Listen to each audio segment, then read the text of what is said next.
ellas que vienen de tu corazón. Bendícenos, abre nuestros oídos, nuestro corazón para que podamos aprender un poco de tu palabra, entender lo que quieres decirnos y ayudarnos a poder también transmitirlo y que se cumpla el propósito de este estudio. En el nombre de Jesús, amén. Amén. Bueno.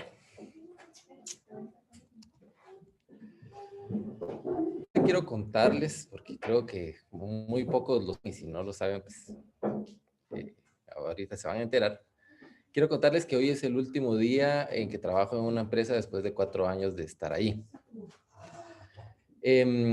Siempre me ha costado tomar esas decisiones, o sea, ya tengo 20 años trabajando, me he cambiado como 4 o 5 veces y siempre es difícil. Y generalmente lo pienso por meses. O sea, lo empiezo a dudar, empiezo a identificar las cosas que me incomodan, trato de que se vayan arreglando, pero llega un punto en donde definitivamente tengo que tomar esa decisión.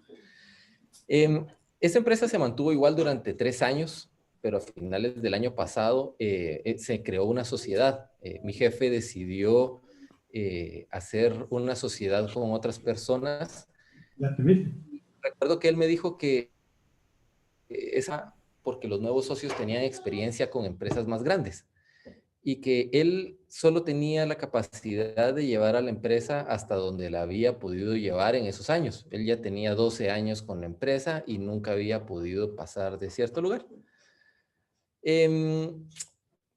Realmente lo que empezó a suceder es que estos socios empezaron a colocar nuevos procesos dentro de la compañía y empecé a sentir como que nos invadían las personas de las otras empresas. Los empleados que formaban parte de esas empresas me empezaron empecé como a resentir un poco no sé, tal vez eran pequeños errores que veía, que se portaban así como muy toscos con la gente, que eran mis subalternos, y entonces eso me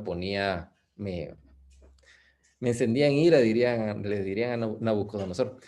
Creo que la actitud con la que se hizo la transición fue muy mala y creo que causó muchos roces y desgastes con todos los empleados de la empresa. Vi algunas cosas, escuché otras y hubo un rechazo de mi parte hacia cómo se estaban comportando, hacia cómo estaban, no sé, integrándose a nosotros. Sin embargo, pensé que podía ignorarlo siempre y cuando no se metieran conmigo. El problema fue que sí se metieron conmigo. ¿Va? Tuvimos mala comunicación, no sabíamos a quién obedecer, las cosas empezaron a tornarse burocráticas, había que definir procesos, habían reuniones para definir procesos y yo creía que habían cosas más importantes en la empresa en las que nos teníamos que enfocar, pero no se hacía. Para no hacerles la historia muy larga, me cansé. Cualquier cosa que me pedían que hiciera me caía mal, aunque fuera algo que caía sobre la responsabilidad de mi puesto. Al final hacía lo que tenía que hacer porque era mi trabajo. Sin embargo, poco a poco el desgano por hacer el trabajo diario creció y llegó a un punto en donde decidí que tenía que renunciar. ¿Por qué les cuento eso? Bueno, pues el día de ayer le comuniqué a mis subalternos que había renunciado, hasta ayer, porque el proceso de comunicación de estos temas es bien complicado allá en la empresa. Y creía que lo tenían que escuchar de mí y no simplemente escuchar así como, fíjense, aquel ya no está y ahora este va a estar en su puesto. Entonces, se los comuniqué algo tarde, ¿no? Pero se los comuniqué.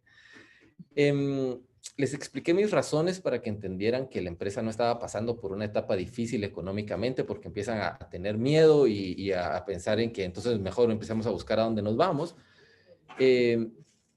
Y realmente quedaron bastante tranquilos. Después de comunicárselos, algunos quisieron hablar conmigo en privado, me escribieron, pero uno de ellos me dijo algo que me dejó pensando y se convirtió en algo importante, como para haber hecho este estudio iniciando con eso. Sus palabras fueron: quiero decirte que se notaba cómo tu modo de vivir lo transmitías en todo lo que hacías en el trabajo.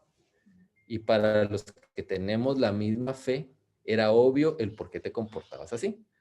Eso me inspira para no rendirme y seguir mejorando como persona haciendo lo correcto. Al escucharlo tuve dos sentimientos opuestos. Me sentí tanto honrado como avergonzado, porque yo sabía que los últimos meses que estuve en la empresa no reflejé esa actitud, pero él no lo vio porque por el tema de la pandemia todo lo trabajamos remoto, entonces yo no me relacionaba tanto pero yo sí lo sabía. Yo sí sabía que había algo que no estaba bien. Cualquiera podría decir, bueno, pero hacías tu trabajo. Y sí, sí lo hacía. Pero, como les digo, yo sabía que había algo que no estaba bien. Les voy a mostrar un pasaje de la Biblia en donde Pablo le está hablando a los corintios. Déjenme acostumbrarme a compartir la pantalla aquí en Zoom porque ya se me olvidó. A ver.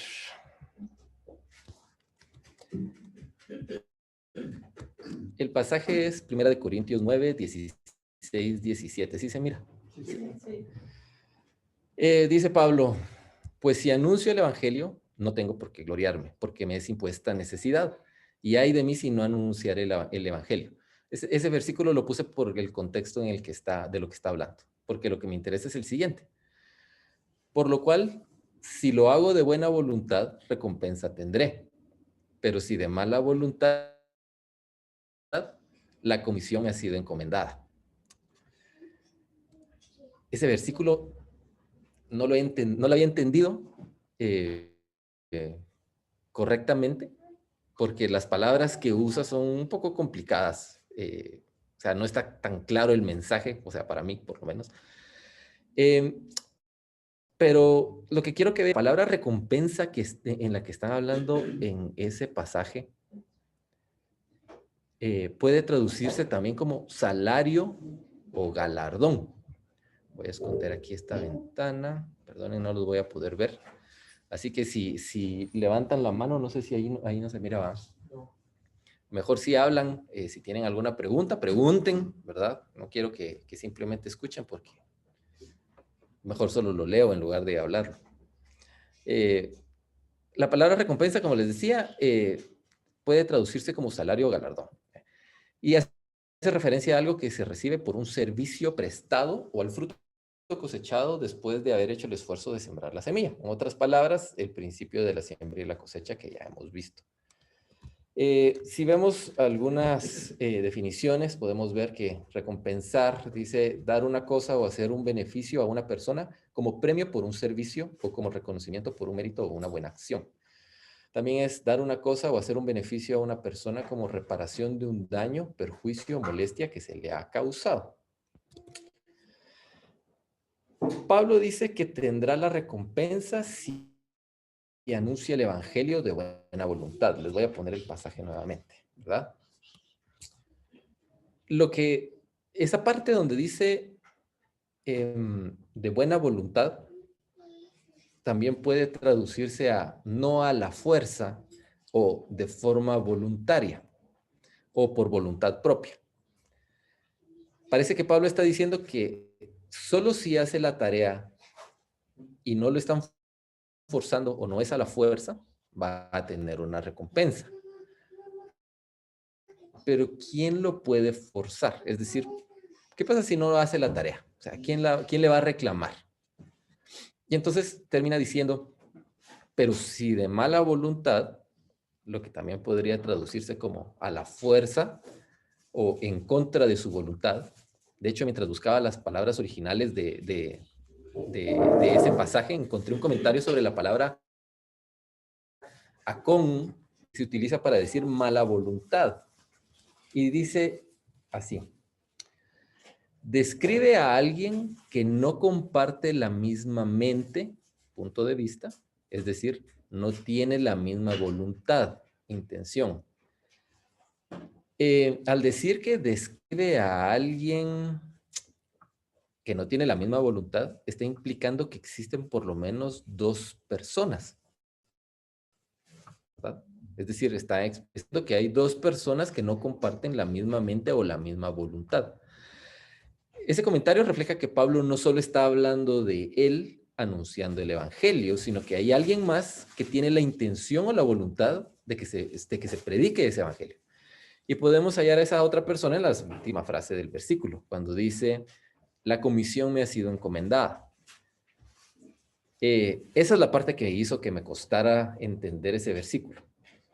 La comisión ha sido encomendada buscando los significados de las palabras. Esa frase también puede traducirse a la tarea se me ha encargado o la administración, en este caso del evangelio, me ha sido encargada. Hablando obviamente que tiene un señor que le dio la tarea y que la tiene que hacer, le guste o no le guste, ¿verdad? En resumen, lo que Pablo dice implícitamente en el versículo 17 de Primera de Corintios 9 es que él está actuando de acuerdo a su Señor. Si hace la tarea por voluntad propia, no a la fuerza, va a tener una recompensa. Pero si hace la tarea de mala voluntad porque tiene que hacerla, obviamente no recibirá una recompensa. Porque como dice Lucas 17:10, así también vosotros, cuando hayáis hecho todo lo que os ha sido ordenado, decid, siervos inútiles somos, pues lo que debíamos hacer, hicimos. Pero ¿por qué Pablo menciona solamente el hacer la tarea de buena voluntad o de mala voluntad?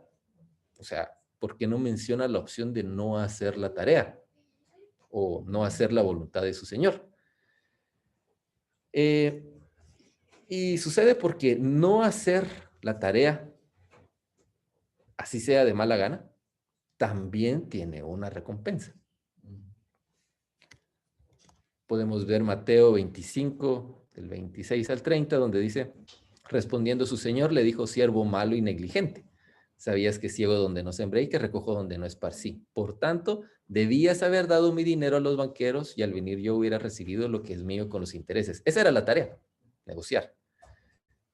Quitadle pues el talento y dadlo al que tiene 10 talentos, porque al que tienes le será dado y tendrá más, y al que no tiene, aún lo que tiene le será quitado. Y aquí viene la recompensa. Y al siervo inútil, echadle en las tinieblas de afuera. Allí será el lloro y el crujir de dientes. Siempre menciono que el propósito de un estudio bíblico es conocer y entender a Dios. Y en este caso quiero que nos llevemos lo siguiente. Nuestra actitud nos puede traer uno de tres resultados. Una buena recompensa, nada, o una mala recompensa. Y todo se resume a la voluntad con la que se hacen las cosas. Por ejemplo, veamos Lucas 12, 47 y 48. Aquel siervo que conociendo la voluntad de su Señor no se preparó ni hizo conforme a su voluntad, recibirá muchos azotes. Esa es su recompensa.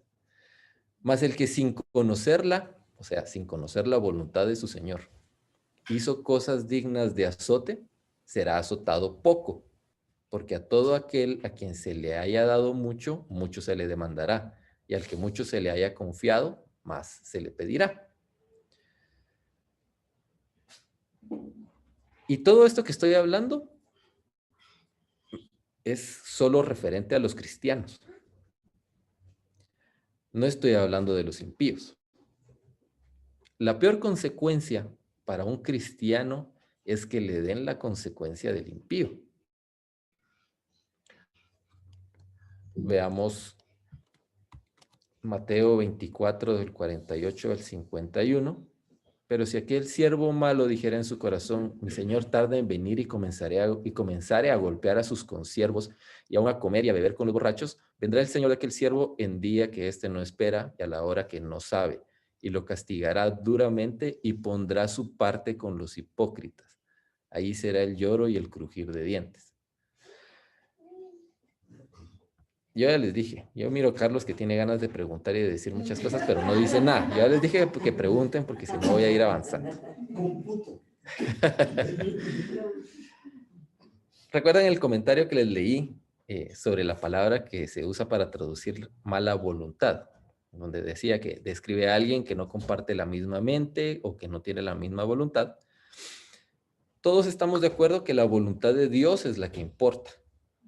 Y al decir la voluntad de Dios, no me refiero al propósito que Dios tiene para la vida de cada uno de nosotros, sino a su propósito, ¿verdad? Y en nuestra vida, su voluntad encierra muchas cosas que me voy a atrever a reducir en 3 puntos. ¿Cómo nos relacionamos con Dios? ¿Cómo nos relacionamos con los demás? Y cómo administramos la creación o lo que nos fue encomendado. Como cristianos y siervos de nuestro Señor, nuestras acciones y decisiones diarias importan. Podemos ser negligentes o ignorantes, pero debemos saber que la forma en que decidimos actuar define la recompensa que vamos a recibir de nuestro Señor. Y la palabra en la que debemos enfocarnos es la forma en que decidimos, porque no es la acción la que define la recompensa, sino nuestra actitud. Recordemos que Dios no ve lo que los hombres ven, sino que ve el corazón. Como digo que la forma en que decidimos actuar define la recompensa, esto lo podemos ver reflejado en la Biblia en algunos pasajes. Les voy a poner algunos, por ejemplo. Miren la relación entre la acción y la recompensa. Mateo 10, 32, 30. A cualquiera pues que me confiese delante de los hombres, yo también le confesaré delante de mi Padre que está en los cielos.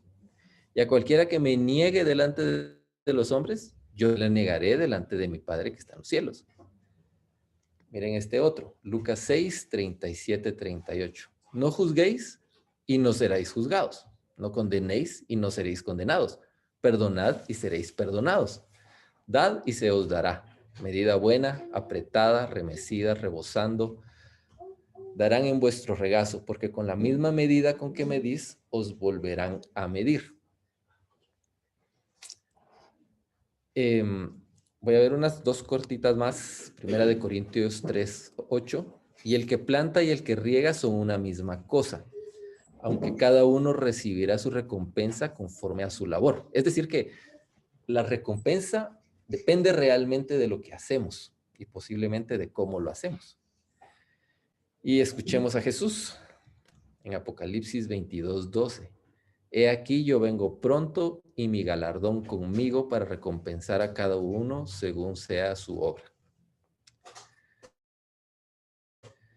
Esto se los digo para que no pensemos, por ejemplo, que si somos misericordiosos, Dios nos va a recompensar con dinero, con carros, con descanso.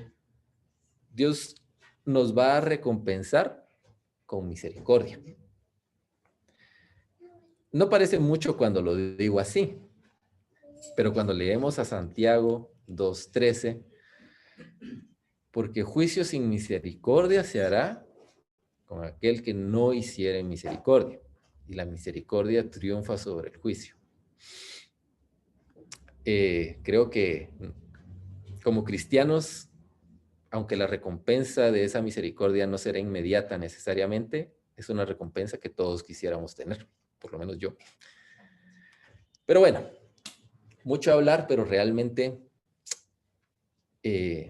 como todo esto que estoy diciendo, nos debe ayudar a discernir la voluntad de Dios. Porque siendo realistas, ¿quién conoce a plenitud la voluntad de Dios? Creo que nadie. Pero lo que sabemos es que la única forma que tenemos para conocer su voluntad es conociéndole y entendiéndole. Y mientras más lo conocemos y entendemos, más sabemos cuál es su voluntad. Eh, para que todo lo que estoy hablando sobre la voluntad, lo que Dios está esperando de nosotros, como Pablo estaba haciendo la voluntad de su Señor, para que esto no quede como en palabras nada más, la intención que tengo es dejarles una guía que puede ayudarnos a ir entendiéndolo de una forma progresiva. Aquí es en donde seguramente van a empezar a surgir dudas y preguntas. Pregunten, no se queden con ninguna duda. Esta es una guía, no es una ley. Voy a tocar varios puntos. Ubíquense en dónde están, porque seguramente les toca dar un siguiente paso. Le puse guía para subir al siguiente nivel. Lo primero que tenemos que hacer es creer que la Biblia es el medio más importante para conocerle y para entenderle. Todo material adicional simplemente es un complemento a lo que dice la Biblia para ayudarnos a entenderla. No para que se vuelvan los documentos sobre los que basamos nuestra fe, como sucede con algunas otras religiones. ¿Por qué la Biblia? Pues sencillamente es la palabra de Dios, la palabra inspirada por Dios, dada a los hombres para que le conozcamos y para que le entendamos. En otras palabras, Dios nos dio la palabra, la Biblia, porque a Él le interesa que le conozcamos y que le entendamos. Punto. El siguiente paso sería enfocarnos en lo sencillo. Una forma de empezar a entender la voluntad de Dios es entender lo que a Dios le agrada o lo que no le agrada en un pasaje determinado. Deben ser cosas muy explícitas en este punto y suficientemente claras por sí mismas. Tomemos, por ejemplo, Mateo 6, 14 y 15. Porque si perdonáis a los hombres sus ofensas, os perdonará también a vosotros vuestro Padre Celestial. Mas si no perdonáis a los hombres sus ofensas, tampoco vuestro Padre os perdonará vuestras ofensas. Aquí está Jesús hablándole a sus discípulos después de haberles enseñado el Padre Nuestro. En ese pequeño fragmento podemos entender claramente que Dios quiere que perdonemos a los hombres sus ofensas. Esa es su voluntad. Y en ese fragmento incluso está diciendo cuál será la recompensa para el que perdona y la recompensa para el que no perdona. Este tipo de pasajes nos ayuda a ver de forma simple algunas acciones que Dios espera que hagamos sin entrar en complicaciones de interpretaciones, simbolismos, escatología y muchas otras cosas que producen un sentimiento de frustración cuando no entendemos la Biblia. Mi consejo es no se frustren. Conocer a Dios y entenderlo es un proceso continuo en donde tenemos que ir mejorando y se nos exige que pongamos en práctica lo que vamos entendiendo. Por eso les digo, en este punto, enfóquense en lo simple. El siguiente punto o el siguiente paso sería cuestionémonos si entendemos algo que le agradó o desagradó a Dios en un pasaje. No, aquí es cuestionémonos si no entendemos qué le agradó o qué le desagradó a Dios en un pasaje. En ocasiones hay pasajes en los que no se entiende por qué algo le agradó a Dios o por qué algo no le agradó. Si comprendemos que nuestra misión al leer la Biblia es entender a Dios y conocerlo, tratemos de entender por qué actuó de la forma como actuó. Tomemos, por ejemplo, un pasaje de ejemplo. Veamos Malaquías 1:8. Y cuando ofrecéis el animal ciego para el sacrificio, ¿no es malo? Asimismo, cuando ofrecéis el cojo o el enfermo, ¿no es malo? Preséntalo pues a tu príncipe, ¿acaso se agradará de ti o le serás acepto? Dice Jehová de los ejércitos. Yo entiendo que el pasaje me dice que es malo. O sea, si está diciendo no es malo, me imagino que me está diciendo que es malo. Obviamente Dios está diciendo que el ofrecer animales ciegos, cojos o enfermos es malo, ¿verdad? Pero, ¿qué pasa si yo soy un israelita o yo era un israelita en ese tiempo y yo solo tenía un animal y era ciego y lo quería ofrecer a Dios? ¿Es malo o no? Este tipo de pasajes tiende a confundir un poco y tiende a quedarse, por lo menos yo cuando leía me quedaba así como, pues sí, sí es malo, pero en el fondo no sabía por qué. En este nivel, en esta etapa, digamos, como yo les dije que es progresivo, ¿verdad? En esta etapa debe aplicarse el principio que Carlos nos ha enseñado, donde la Biblia interpreta a la Biblia. Para entender la molestia de Dios es probable que en otro versículo o pasaje encontremos más información. Vámonos a Levíticos 22, 21, 22. Asimismo, son las leyes, cuando alguno ofreciere sacrificio en ofrenda de paz a Jehová para cumplir un voto o como ofrenda voluntaria, sea de vacas o de ovejas, para que sea aceptado, será sin defecto. Ciego, que era lo que estaba diciendo, perniquebrado, mutilado, verrugoso, sarnoso o roñoso, no ofreceréis estos a Jehová, ni de ellos pondréis ofrenda encendida sobre el altar de Jehová. En ese pasaje Dios nos está respondiendo el que le disgusta de eso.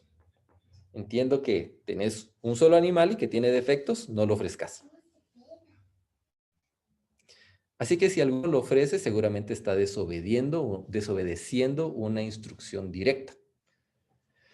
Y para cerrar con broche de oro, en ese mismo pasaje, unos versículos más adelante, en el de Malaquías, en unos versículos más adelante, encontramos más información.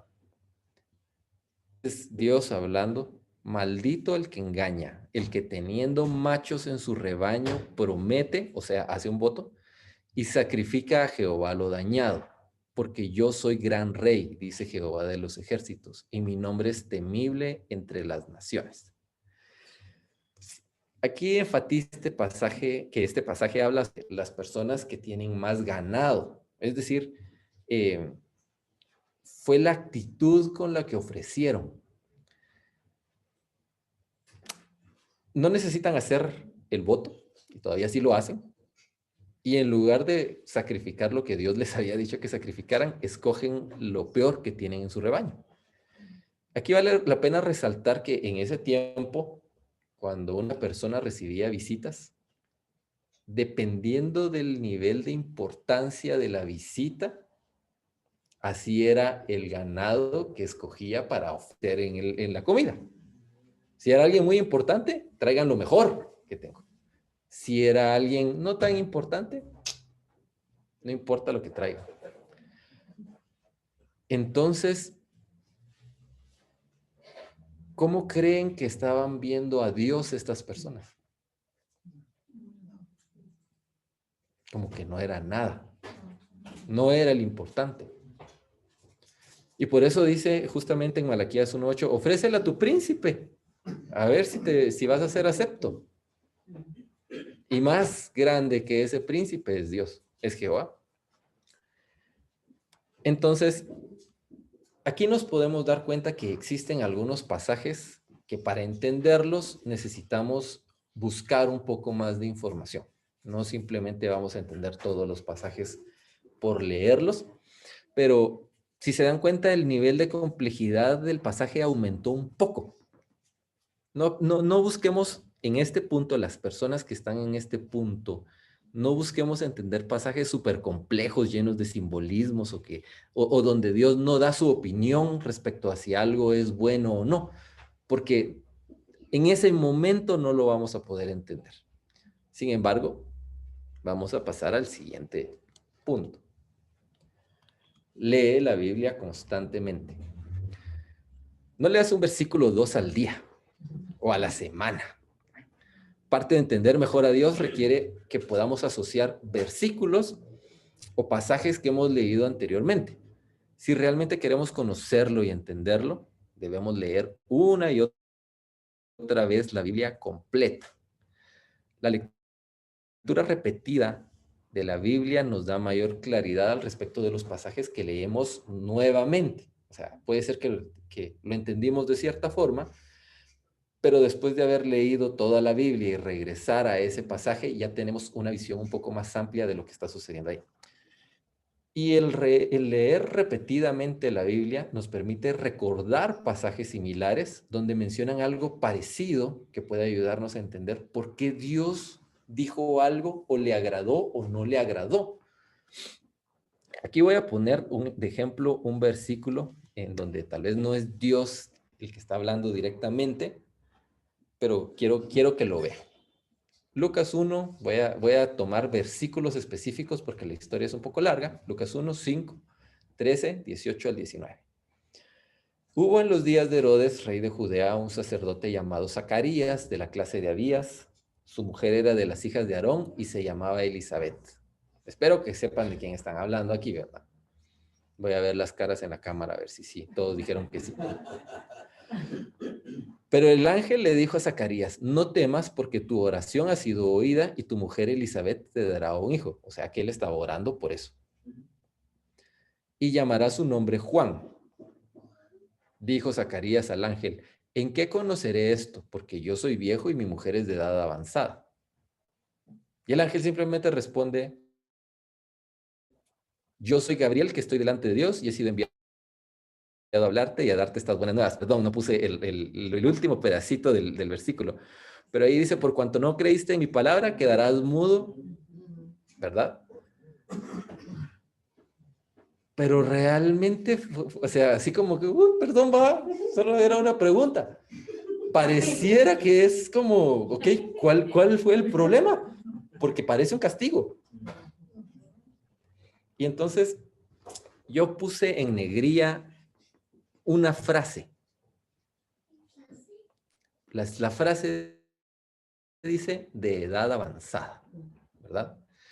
Cuando yo leo de edad avanzada, algo me hace clic y me lleva a otro punto de la Biblia. Hay otro pasaje en donde hablan de edad avanzada, ¿verdad? Esa frase de edad avanzada se menciona en 4 pasajes de la Biblia, o solo en 4 pasajes la pude encontrar. Y al ser tan peculiar, el haber leído la Biblia varias veces me hace como ir a recordar esa frase. Yo empecé a leer la Biblia cuando tenía como 28 años. En este momento tengo 40. Y puedo decirles que poco a poco he ido relacionando más historias conforme he repetido la Biblia. Les voy a colocar el pasaje relacionado. Génesis 18 del 10 al 11. Entonces dijo, de cierto volveré a ti y según el tiempo de la vida, he aquí que Sara, tu mujer, tendrá un hijo. Es la misma historia, ¿verdad? Y Sara escuchaba a la puerta de la tienda que estaba detrás de él. Y Abraham y Sara eran viejos de edad avanzada. Y a Sara le había cesado la costumbre de las mujeres. ¿Por qué se enojó? O sea, aquí, digamos, hay un pedazo que no coloqué. Hay una fracción en donde Sara se ríe, ¿verdad? Y dice algo así como, y yo a esta edad voy a darle hijos a mi Señor. Y Dios sabe qué es lo que está diciendo, ¿va? Cree que lo está diciendo así solo para sus adentros, pero realmente Dios mismo dice, ¿y por qué tu esposa se rió? Y no se lo preguntó a Sara, ¿va? Se lo preguntó a Abraham. Pero digamos que no hubo un castigo, solo hubo así como una llamada de atención. ¿Por qué el otro no tiene derecho a hacer una pregunta? ¿Ah? Es como, ¿qué está pasando ahí? A ver, sí, cabal, alguien que me responda, que no sea Carlos. Vamos a ver las caras porque si no hablan, entonces yo voy a preguntar. El Capi está hablando, pero sabe que está en mute. A ver, pues, a ver, vamos a ver. Aquí miro la cámara que está en la casa de Carlos Velázquez. Vamos a ver. No, vamos a ver, preguntémosle a todos, se hacen los locos, va mucha. Beatriz, a ver, Beatriz, ¿por qué?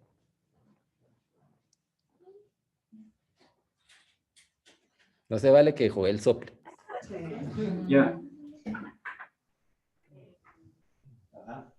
¿Por qué no tiene derecho Zacarías a... ¿Pregunta? Espérate que me soplen. Espérate que me soplen. Aquí le estamos. Pues La fíjate que respuesta, yo, la respuesta es tan sencilla que después le voy a pedir a Carlos que la responda. No son mentiras. la verdad es que yo también me he preguntado eso varias veces y se lo Ajá. y le digo, ¡ala! Pero mira, si solo estaba preguntando, solo estaba diciendo y aún así le cayó el castigo. Entonces mejor que lo conteste Joel, porque es el que me ha dicho. Que lo conteste mi señor Joel, decirle. Sí. Ya funciona mi micrófono. Joel. Yo pienso ¿Por qué? que Espérate. ¿Por qué se estaba riendo Beatriz? Te voy a decir. No son mentiras. por eso. Y yo pienso que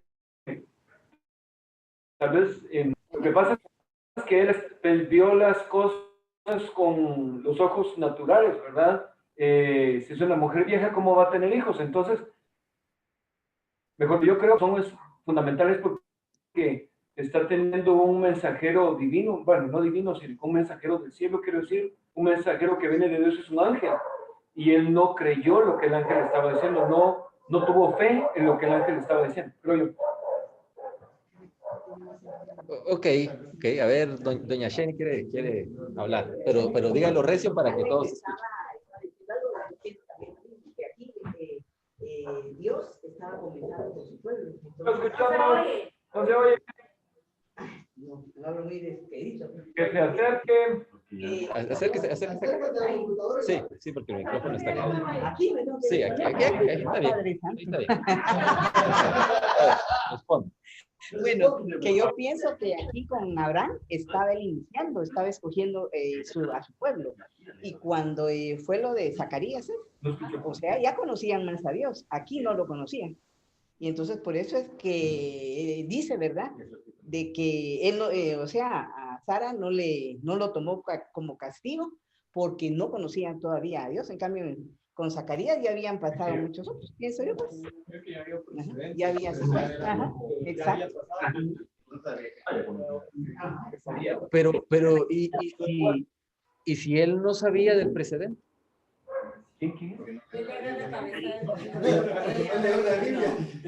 Más allá que eso, más allá que era la cabeza del hogar, él era el sacerdote que estaba ahí. O sea, él sí sabía. Él era pecado, dirían así como aquí, uy, no, eso es pecado, dirían aquí en Guatemala. Era pecado el que él no supiera todo lo que había pasado con Abraham, todo lo que había pasado con Sara. Él sabía que Dios podía hacer eso. Y aquí él se portó como incrédulo, ¿verdad? Entonces, vemos que la Biblia puede empezar a tornarse compleja. Por ejemplo, esta historia me recuerda cuando Jesús está con Nicodemo, y llega Nicodemo y le dice, maestro, sabemos que tú vienes del Padre porque nadie puede hacer las cosas que tú has hecho. Y la respuesta de Jesús es, de cierto te digo que nadie puede, que fue lo que dijo, nadie podrá ver el reino de Dios si no nace de nuevo. Yo me quedo así como, ¿y esa es su respuesta, va? O sea, y entonces viene Nicodemo y le dice, ¿cómo puede un hombre volver a entrar al vientre de su madre y nacer otra vez? Y la respuesta de Jesús es, ¿eres tú maestro de Israel y no sabes esto? O sea, si yo leo el pasaje simplemente así, pues yo también diría yo, pues yo no entiendo qué me está diciendo con que nacer de nuevo, ¿va? Pero ahí lo que Jesús le está diciendo es, tú siendo maestro, tú sabes esto. No sé por qué me estás diciendo que no lo entiendes. Entonces, es como, ok, ¿y dónde está la referencia? Esa es la parte complicada, ¿verdad? No todos los pasajes son iguales de complejos, no todos los pasajes son sencillos. Sin embargo, podemos ver que Dios tiene ciertas formas de expresar su desagrado o su agrado cuando ocurren estos eventos. Entonces, como no es tan sencillo tomar todos los pasajes, vamos progresivamente, como les dije. Primero los explícitos, los que son claros por sí mismos. En este punto pasamos también por los que puedo entender que es algo que está mal y puedo encontrar el porqué en otra parte de la Biblia. En este que estamos viendo es cómo relaciono yo lo que estoy leyendo con otros pasajes que leí anteriormente. Hasta este punto es todo lo que yo puedo hacer por mí mismo para entender y conocer a Dios. El siguiente punto es pide ayuda. Existen pasajes que al leerlos nos causan más dudas que las que acabamos de ver. Y no sabemos si debemos tomarlos literales o si no los debemos tomar así. ¿Sí? Podemos poner por tema de los sacrificios o el tema de ir y destruir a nuestros enemigos. Incluso pasajes como este. Mateo 18:9. Y si tu ojo te hace pecar, sácatelo y tíralo. Es preferible entrar en la vida eterna con un solo ojo que tener los dos ojos y ser arrojados al fuego del infierno.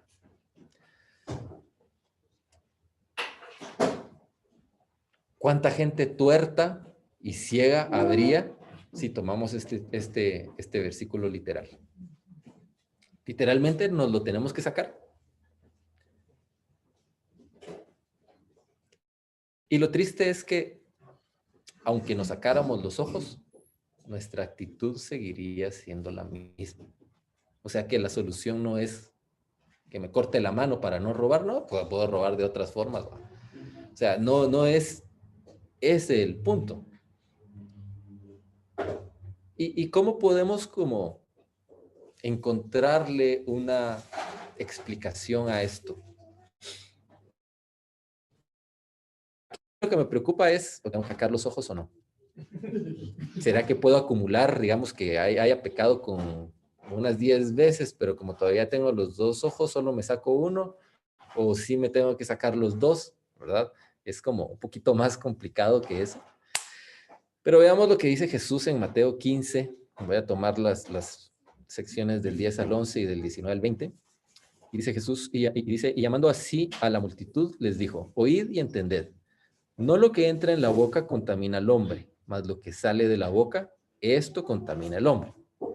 Porque del corazón salen los malos pensamientos, los homicidios, los adulterios, las fornicaciones, los hurtos, los falsos testimonios, las blasfemias.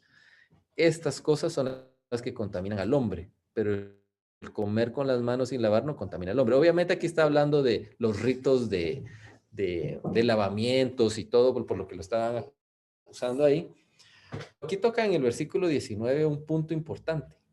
O sea, no es mi ojo el que me hace pecar, ¿verdad? No es así como mi ojo se está para allá y quiere hacer algo que yo no quiero. No, es mi corazón el que me está haciendo pecar. Si yo me saco el ojo, de todos modos sigo con el mismo corazón pecaminoso, que tal vez ya no voy a ver cosas malas, pero voy a hacer otras cosas. Entonces, esas partes a veces requieren como un poco más de ayuda para poder entenderlas. Y cuando me refiero a ayuda, obviamente me refiero a buscar a las personas que tienen más experiencia en este tema, en la Biblia. Sobre todo, por ejemplo, en nuestro caso tenemos varias personas que podrían ayudarnos a interpretar algunos pasajes. De hecho, yo me he tomado a la molestia, me he tomado a la tarea de molestar a Carlos muchas veces cuando tengo dudas sobre algunas cosas, algunos pasajes. Y obviamente las respuestas de él, yo no hubiera podido llegar a esas conclusiones solo así. Pasando al siguiente nivel. Perdón, aquí me equivoqué. Hagan de cuenta que solo existe el punto 6. Escucha otras enseñanzas. Quienes dan estudios o predican tienen una responsabilidad muy importante y es transmitir el mensaje de Dios a su pueblo. El escuchar otras enseñanzas, el escuchar a otras personas que están transmitiendo ese mensaje nos va a ayudar a encontrarle sentido a pasajes más complejos y a otros pasajes que seguramente no estaban claros. Incluso en ese punto, los simbolismos pueden empezar a tener sentido. Por ejemplo, la interpretación de Carlos de muchos pasajes complejos cambian drásticamente lo que yo entendía de ellos. Incluso de pasajes que yo creía que no eran complejos y que yo entendía, puedo verlos de otra forma con los estudios, enseñanzas que él ha dado. Y es otra cosa que no creo que yo hubiera podido llegar a esas conclusiones por mí mismo solamente. En este punto debemos empezar a hacer algo importante y es identificar si lo que nos están enseñando está de acuerdo con lo que dice la Biblia. Y por eso el leer constantemente la Biblia es un punto anterior a este. Pasemos al punto 7. Prepara estudios bíblicos. Hasta este punto puedo explicarles lo que les voy a decir. Pueden darse cuenta que es como un progreso en cómo voy yo aplicando y estudiando la palabra de Dios. Es decir, podría ser como que yo soy una persona que me acaban de hablar de Dios y que realmente, pues quiero creer. El punto 1 es para mí. Tengo que creer que la Biblia es el medio para conocerla y entenderla. Pero si soy una persona que ya tiene años en la iglesia, que trata de ir todos los domingos, que escucha prédicas, todos nos quedamos en el punto 6, ¿sí? Y empieza a volverse rutinario. Empezamos a quedarnos con, sí, voy a ir a ver qué dicen, sí, esto sí me quedó claro, pero nos quedamos estancados, nos quedamos en un nivel que realmente puede llegar a ser real si creemos que simplemente nos tenemos que quedar ahí. Preparar estudios bíblicos, bueno, les puedo decir que es increíble lo que se puede aprender cuando se prepara un estudio bíblico. En experiencia, hay pasajes que yo leo y no cuestiono. Leo, veo lo que dicen, sigo de largo, pero cuando preparo un estudio bíblico, la cantidad de cuestionamientos es muy grande. Y eso es porque hay una razón.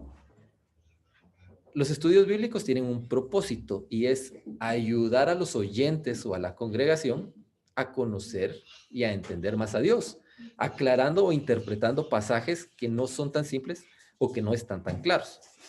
No se trata simplemente de escoger un versículo al azar y desarrollar un tema sobre esto.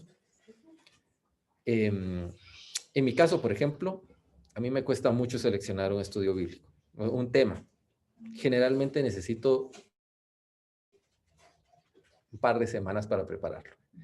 Y cuando les digo un par de semanas para prepararlo, no me refiero a que el primer día yo me siento y empiezo a escribir. Me quedo pensando y, ¿de qué voy a hablar? No puedo simplemente venir y decir, voy a hablar de Gedeón, porque se me ocurrió hablar de Gedeón y que me gustó un pasaje. O sea, cuando trato de decidir el pasaje, veo que me cuesta hacerlo. Así que siempre tengo que regresar al objetivo principal, ayudar a la congregación a conocer y a entender más de Dios. Si mi mensaje no cumple con ese objetivo, para mí mi estudio no está bien. Y como recompensa, sorprendentemente, yo aprendo más de lo que transmito mientras estoy recopilando esa información. Entender un pasaje es una cosa, pero transmitir ese pasaje es otra totalmente distinta. Puede ser una habilidad o puede que no, o sea, algo que tenemos que desarrollar, pero creo que aprender a transmitir un mensaje es una habilidad que todos deberíamos de desarrollar en algún punto de nuestro cristianismo. Es lo que creo. Ahí se acuerdan que no estoy viendo la cámara, entonces no sé si alguien está levantando la mano. Ahí me ayudan si alguien está haciendo preguntas porque están muy callados.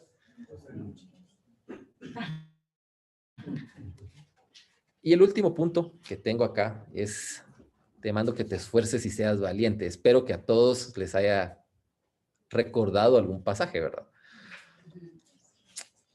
Creo que un problema del ser humano es que, como les había dicho anteriormente, nos acomodamos cuando algo se vuelve rutinario. Si leo la Biblia todos los días, si voy a la iglesia todos los domingos, debemos tener cuidado de no hacerlo por religiosidad, perdiendo de vista que deberíamos buscar una recompensa. Y es la recompensa que Dios nos dará al ser siervos buenos. Mantenernos en el camino requiere que intencionalmente sigamos en él. O sea, significa que requiere esfuerzo para no dejar que las circunstancias de la vida nos hagan flaquear y perder el ritmo que llevamos en el crecimiento espiritual. También debemos ser valientes para buscar hacer la voluntad de Dios en cada situación que tengamos, en lugar de escoger lo fácil y lo sencillo. Escoger lo bueno antes que lo malo. Un pasaje muy claro para ejemplificar esto es Daniel 3, 17, 18. Debo decir que este pasaje me ha estado dando vueltas y me lo he estado encontrando desde hace ya varias semanas. Incluso, y hasta les voy a decir, solo para que vean que no estoy hablando cosas, el Capi me pidió que lo cubriera este viernes. Y me dijo, mira, te voy a mandar mis notas. O sea, estos son solo notas, me dijo, pero tal vez te pueden servir. Yo la agarro, la abro y ¿qué versículo creen que encuentro? Entonces me quedé así como, no, aquí hay algo que incluso podría decir que todavía no entiendo a cabalidad. Pero bueno, Daniel 3, 17 a 18, es un pasaje en donde Nabucodonosor hace una estatua, donde todos tienen que adorar a la estatua cuando suenen los instrumentos musicales. Y resulta que Sadrach, Mesach y Abednego, creo que se llamaban, o así les habían puesto, no lo hacían. Y entonces los acusaron y los llevaron ante Nabucodonosor. Y entonces Nabucodonosor les dijo que ¿cómo es eso que no lo hacen y que si están dispuestos a hacerlo? Y la respuesta y termina Nabucodonosor diciendo, porque ¿qué Dios va a librarlos de mi mano? Y la respuesta de ellos fue, he aquí nuestro Dios a quien servimos puede librarnos del horno de fuego ardiendo, y de tu mano, oh rey, nos librará.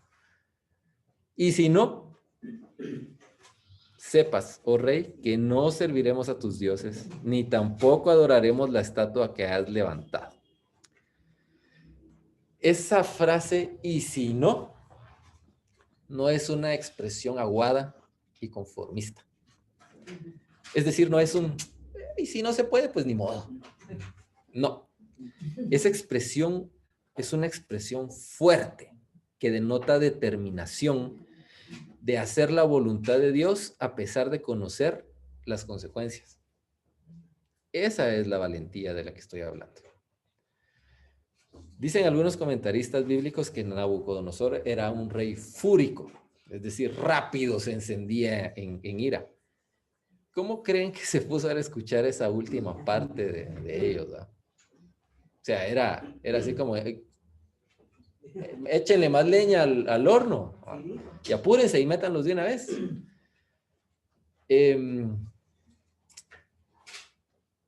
Es importante realmente que seamos valientes, que nos esforcemos y seamos valientes para hacer realmente lo que nuestro Señor nos demanda.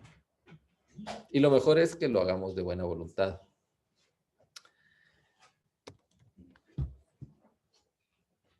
Esta guía realmente es como algo que me sirvió, una estructura mental que me sirvió para poder decir cómo podemos ir mejorando en nuestro conocimiento de la Biblia, ¿sí?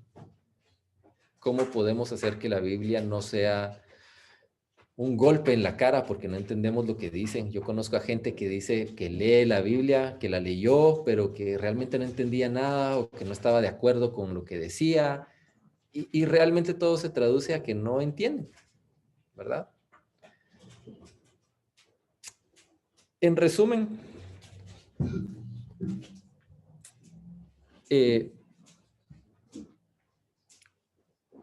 hablamos de las recompensas, creo que me desvió un poquito del tema. Pero hablamos de la recompensa que recibiremos según nuestra actitud al cumplir la voluntad de Dios. Porque es su voluntad la que deberíamos de estar haciendo. También vimos que no por ser cristianos nos salvamos de las malas recompensas, sino corremos el riesgo hasta de ser contados con los impíos. Identificamos la necesidad de alinear nuestra voluntad a la voluntad de Dios. Eso es un punto importante. Pablo lo que está haciendo en el pasaje que vimos al principio, cuando está hablando a los corintios, hablaba de hacerlo de buena voluntad o de buena gana o hacerlo de mala voluntad. Y de acuerdo a lo que fuimos viendo, pudimos ver que está la voluntad de Dios y está la voluntad del hombre. La voluntad de Dios es la que deberíamos de seguir y la que va a tener recompensa si nuestra voluntad está alineada a la de Él. Y expliqué que para discernir la voluntad de Dios es necesario entenderle y conocerle.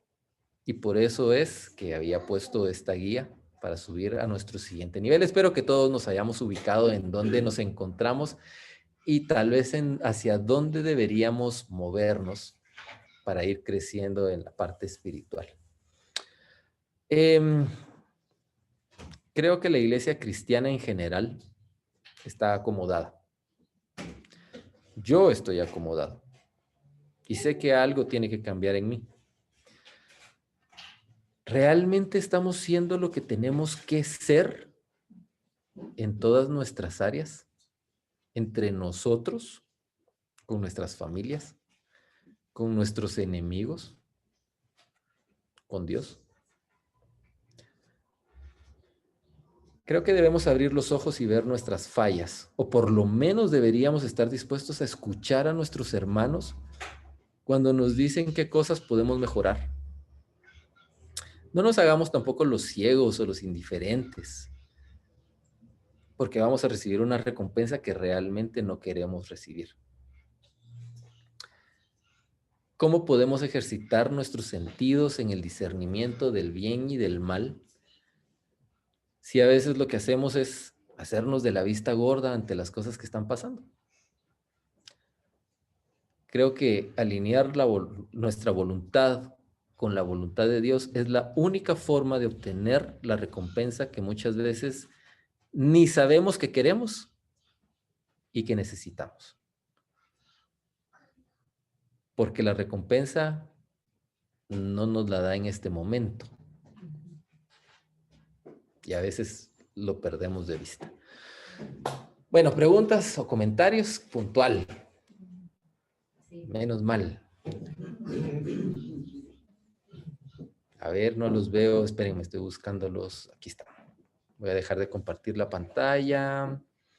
Ya las dejé de compartir. Ya los puedo ver. Allá, por allá, Kristen está levantando la mano. Ah, no, solo estaba saludando. A ver, pues,